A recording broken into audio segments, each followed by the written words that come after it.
साथियों नमस्कार। आज लोकसभा में नेता प्रतिपक्ष श्री राहुल गांधी ने संविधान पर अपना बहुप्रतीक्षित भाषण दिया।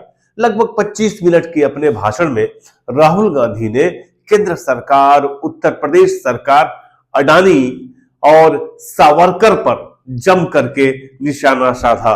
भाषण की शुरुआत राहुल गांधी ने आज सावरकर के उस कहे गए वाक्य से शुरू की जिसमें वो कहते हैं कि भारतीय संविधान में भारतीय कुछ भी नहीं है। सुनिए राहुल गांधी ने क्या कहा। I'd like to quote also in Hindi. Bharat के संविधान के बारे में सबसे बुरी बात तो यह है कि इसमें कुछ भी भारतीय नहीं है। भारत के संविधान के बारे में सबसे बुरी बात तो यह है कि इसमें कुछ भी भारतीय नहीं है। यह आपके नेता ने कहा था, जिसकी आप पूजा करते हैं। आप गौर कर रहे होंगे कि पिछली कई बार से राहुल गांधी का जो संसद में भाषण होता है बेहद आक्रामक होता है। आज भी आक्रामकता, तेवर सब कुछ पहले के जैसे ही दिखाई दे रहे थे। उन्होंने आज के भाषण की शुरुआत द्रोणाचार्य और एकलव्य की उस कहानी से शुरू की जिसमें द्रोणाचार्य एकलव्य का अंगूठा मांग लेते हैं। आपको बताऊं कि जब राहुल गांधी ये कहानी सुना रहे थे तो मैं देख रहा था कि पार्लियामेंट में बैठे हुए भाजपा के तमाम नेता, जिसमें संसदीय कार्य मंत्री किरण रिजिजू, रेल मंत्री अश्विनी वैष्णव आदि भी थे, लगातार हंस रहे थे।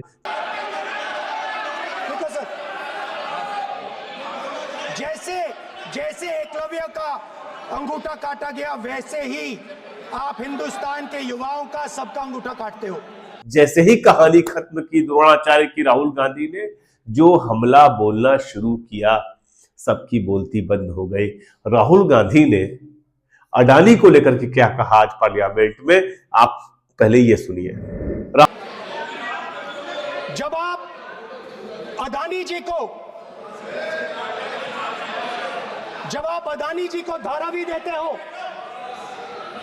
तो आप धारावी के जो एंटरप्रेन्योर्स हैं, जो स्मॉल एंड मीडियम बिजनेसेस हैं, उनका आप अंगूठा काटते हो। जब आप हिंदुस्तान के पोर्ट्स, एयरपोर्ट्स, डिफेंस इंडस्ट्री, ये सब जब आप अदानी को देते हो। राहुल गांधी की आज के भाषण में एक चीज जो हमने देखी कि वो लगातार युवाओं पर फोकस कर रहे थे, लगातार जातीय जनगणना की बात कर रहे थे। उन्होंने अग्निवीरों की बात कही कि जब हम एक वक्त पहले, कुछ साल पहले तक देखा करते थे कि सवेरे 4 बजे 5 बजे सड़कों के किनारे युवा दौड़ा करते थे कि अब सेना में जाएंगे।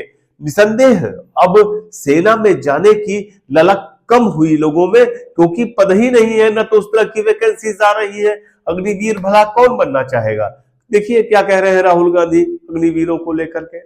स्पीकर सर, जैसे एकलव्य ने प्रैक्टिस की थी वैसे ही हिंदुस्तान के युवा सुबह उठकर 4 बजे उठकर अलग अलग एग्जाम्स की तैयारी करते हैं। आपने देखा होगा पहले हजारों युवा सुबह उठकर रनिंग करते थे, वेट ट्रेनिंग करते थे आर्मी में जाने के लिए। जब आपने अग्निवीर लागू किया तो आपने उन युवाओं की उंगली काटी। जब आप पेपर लीक कराते हो, 70 बार आपने पेपर लीक करवाया है, तब आप हिंदुस्तान के युवाओं के अंगूठा काटते हो।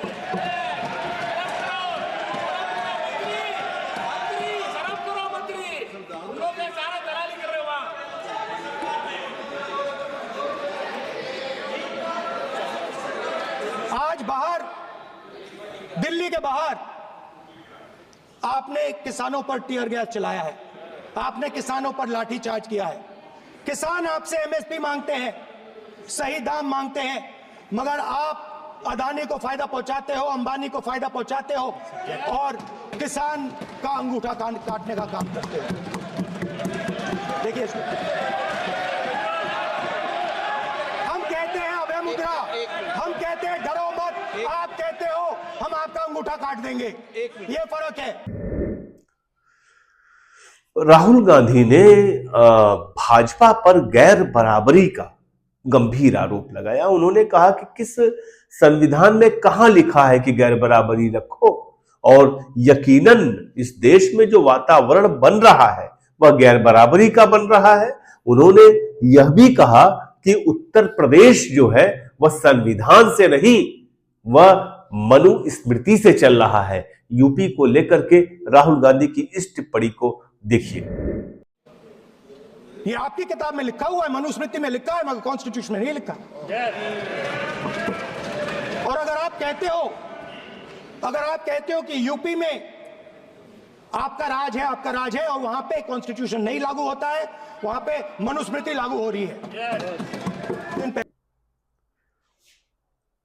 राहुल गांधी ने हाथरस की वह कहानी भी सुनाई। अभी आप सबको पता होगा कि राहुल गांधी कुछ ही दिनों पहले हाथरस गए थे, जहां पर एक गैंग रेप पीड़िता के परिवार से मिले। राहुल गांधी ने अपने भाषण में कहा कि आज 4 साल बीत गए, उसका परिवार डर के मारे निकल नहीं पाता, जबकि जो रेपिस्ट है, जिन्होंने रेप किया, वह खुलेआम सीना चौड़ा करके घूमते हैं। सुनिए राहुल गांधी क्या कह रहे हैं, किस तरह से उत्तर प्रदेश सरकार को नंगा कर रहे हैं। मैं कुछ दिन पहले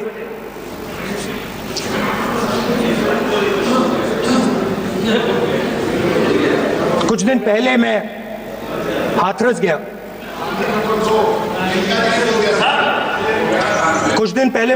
गया। हाथरस में 4 साल पहले एक लड़की का बलात्कार होता है।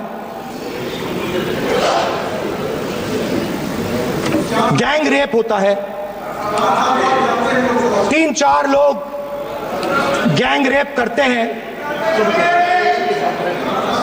मैं 2-3 दिन पहले उस लड़की के परिवार के घर में गया।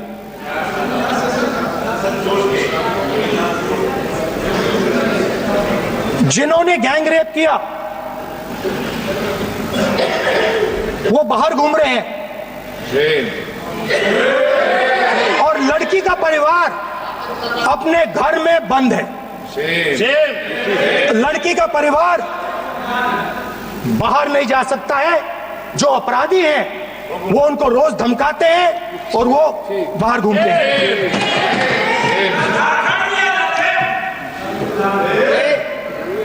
परिवार ने मुझे बताया कि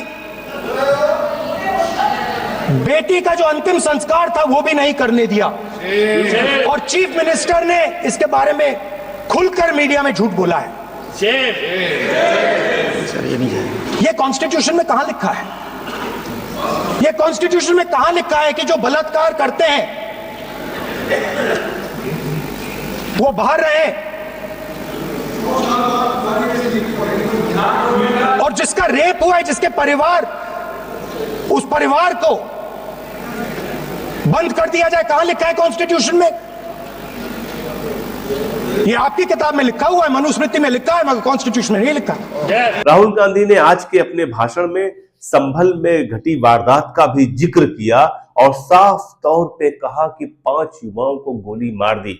दरअसल उसमें कोई लुका छिपी जैसी चीज राहुल गांधी ने नहीं कही, स्ट्रेट फॉरवर्ड कहा और कहा राहुल गांधी ने कोई लुका छिपी नहीं की, एकदम स्ट्रेट फॉरवर्ड उत्तर प्रदेश सरकार पर संभल दंगों को लेकर के आरोप लगाया। और हिंदुस्तान के हर गरीब व्यक्ति को हम ये कहना चाहते हैं,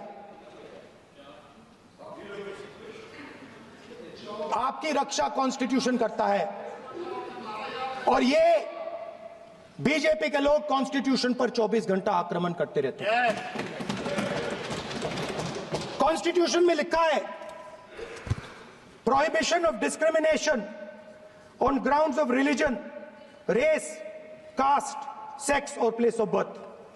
the state shall not discriminate against any citizen on grounds only of religion, race, caste, sex, place of birth, or any of them. Some days back, youngsters from Sambal came to see me. Innocent people, they had done nothing. They were just, वो बस पास में थे, 5 लोगों को गोली मार के हत्या कर दी। ये कहां लिखा है कॉन्स्टिट्यूशन में? ये कहां लिखा है? कॉन्स्टिट्यूशन में तो लिखा है prohibition of discrimination of grounds of religion. और जहां भी आप जाते हो, एक धर्म को दूसरे धर्म से लड़ाते हो, नफरत फैलाते हो। कहां लिखा है कॉन्स्टिट्यूशन में? कहां लिखा है कॉन्स्टिट्यूशन में कि एक धर्म को दूसरे धर्म से लड़ाना है? कहां लिखा है कॉन्स्टिट्यूशन में कि दलित परिवार को बंद करके अंदर रखना है और उनके अपराधियों को बाहर घूमने देना है? कौन से कॉन्स्टिट्यूशन में लिखा है? मुझे दिखाइए। कुल मिलाकर के आज का राहुल गांधी का भाषण उनके तेवरों के अनुकूल था, जिस तरह के तेवर उनके हैं। और मुझे ये लगता है कि राहुल गांधी धीमे धीमे शले शले यह बात जान गए हैं कि सिर्फ संसद में या फिर चुनावी भाषणों से ही कुछ नहीं होने जा रहा है। सड़क पर उतरना भी जरूरी है और लोगों से मिलना जुलना, संवाद बनाए रखना भी जरूरी है।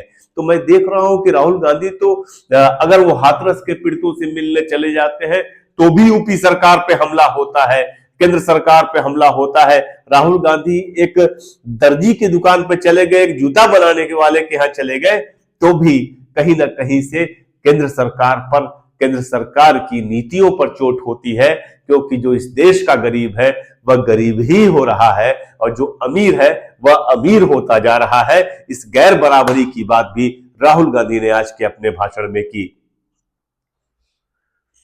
देखना है कि प्रधानमंत्री क्या जवाब देते हैं, उस पर हम चर्चा बाद में करेंगे। और आप हमारे चैनल को सब्सक्राइब करिए, आपसे निवेदन है, और देखते रहिए। हम आपके पास जो कुछ भी राजनीतिक, गैर राजनीतिक घटनाक्रम में जो कुछ भी बेहतर होगा आपके सामने लाते रहेंगे। नमस्कार।